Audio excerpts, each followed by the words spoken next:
Kabisote, kabisote, kabisote.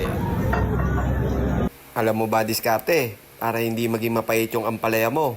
Panoorin mo tong video na to at ituturo ko sa'yo, kabisote. Unang-una mong gagawin, piliin mo yung malaki-laking ampalaya. Yung mga hindi sobrang dami ng kulubot.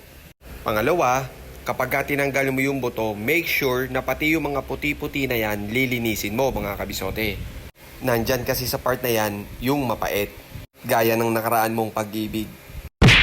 Aray ko! At hihiwain mo siya ng maninipis. Mga kalahati ng kalahati ng kalahati. O, ikaw nang bahalang umintindi nun, kabisote ha. Mga ganyang itsura lang, kabisote, ayos na yan. At ito naman yung common na diskarte na ginagawa.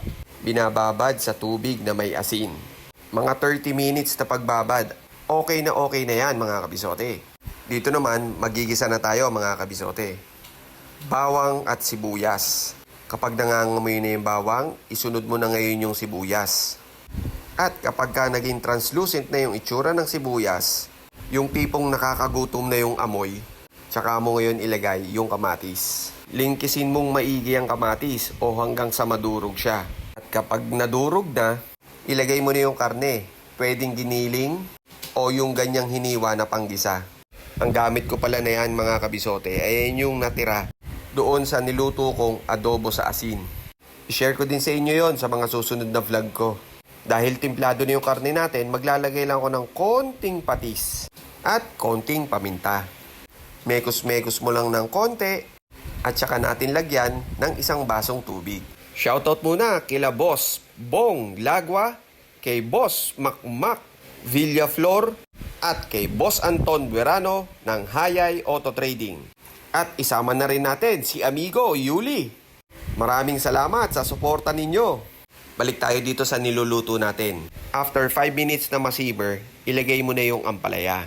At sabi ng mga matatanda, huwag mo raw agad haluin yung ampalaya kapag nilagay mo.